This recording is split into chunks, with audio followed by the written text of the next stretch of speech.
राष्ट्रीय विज्ञान दिवस के मौके पर विज्ञान एवं प्रौद्योगिकी विभाग उत्तर प्रदेश शासन की तरफ से राजकीय पॉलिटेक्निक में जिला स्तरीय विज्ञान मॉडल प्रतियोगिता का आयोजन किया गया, जिसने विभिन्न माध्यमिक विद्यालय, ITI, पॉलिटेक्निक के करीब 150 मॉडल लगाए। इसमें 15 मॉडलों को सिलेक्ट करके मंडल स्तर पर भेजे जाएंगे।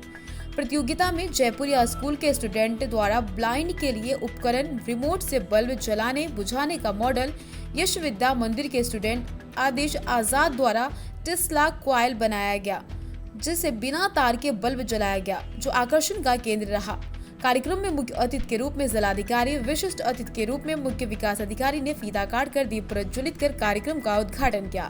प्रतियोगिता स्थल पर पहुंचे जिलाधिकारी, मुख्य विकास अधिकारी ने छात्रों द्वारा बनाए गए मॉडल का निरीक्षण कर मॉडल के बारे में जानकारी ली। हमारे प्रोजेक्ट का नाम है टेस्ला कॉइल। इसकी सहायता से वायरलेस इलेक्ट्रिसिटी जनरेट किया जाता है और इससे हाई वोल्टेज करंट प्राप्त किया जा सकता है। इस टेस्ला कॉइल की सहायता से वोल्टेज को बहुत हाई किया जा सकता है और इसकी फ्रीक्वेंसी भी बहुत हाई रहती है और इसका यूज़ भी आजकल हो रहा है। कितना समय लगा इसको? एक दिन के टाइम? इसका समय 1 से 2 दिन। कितने लोग मिलकर बनाए हैं? इसको तो फिलहाल हम अकेले ही बनाए हैं।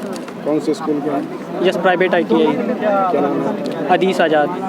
देखिए, ये सबसे जो विज्ञान प्रदर्शनी है, इसका आयोजन का उद्देश्य होता है कि वैज्ञानिक मनोवृत्ति का विकास होना, कि जब हम चीज़ों को समझते हैं, पढ़ते हैं, तभी आप कुछ निर्माण कर सकते हैं। तो इस मॉडल के द्वारा बच्चों ने प्रस्तुतिकरण दिया है कि किस तरीके से सब्जेक्ट है, विषय वस्तु को कैसे आप प्रायोगिक धरातल पे उतार सकते हैं और उसका प्रयोग में कैसे यूज़ किया जा सकता है, उसका कैसे इम्प्लीकेशंस हो सकते हैं, कैसे उसका स्केल अप करके आप उसको सोसाइटी के लिए लाभ प्राप्त कर सकते हैं। ये बहुत महत्व है और यहाँ पे बहुत बच्चों ने बहुत क्रिएटिव रूप से बनाया है, मॉडल्स बहुत अच्छे बनाए हैं और ये उनके तार्किक क्षमता को दिखाता है कि कैसे बच्चे जो रट के पढ़ सकते हैं वो ऐसा नहीं बना सकते हैं। तो कैसे आपको तार्किक क्षमता का विकास होता है जब आप चीज़ों को समझ कर पढ़ते हैं और उसके तत्व को पहचानते हैं, चाहे फिजिक्स है, केमिस्ट्री की थ्योरी को पहचानते हैं, उसके बाद ही आप कोई निर्माण कर सकते हैं। तो बच्चों का बहुत बेहतर प्रयास है और हमारे टीचर्स हैं और पॉलिटेक्निक के भी हैं, ITI के भी हैं, इंजीनियरिंग कॉलेज के भी हैं और इंटरमीडिएट कॉलेज के भी हैं। ये सबसे महत्वपूर्ण है कि साइंटिफिक टेम्परामेंट और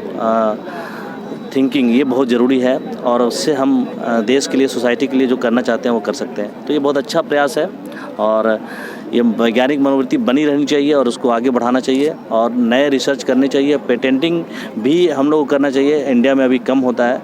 कैसे हम चीज़ों को जो अपने आविष्कार है उसको पेटेंट करा पाएँ, उसको कैसे सोसाइटी के लिए भी यूज़ कर पाएँ, ये बहुत ज़रूरी है। इस पर भी हम लोग को आगे काम करना चाहिए। यही महत्वपूर्ण है, यही उद्देश्य है इसका आयोजन का।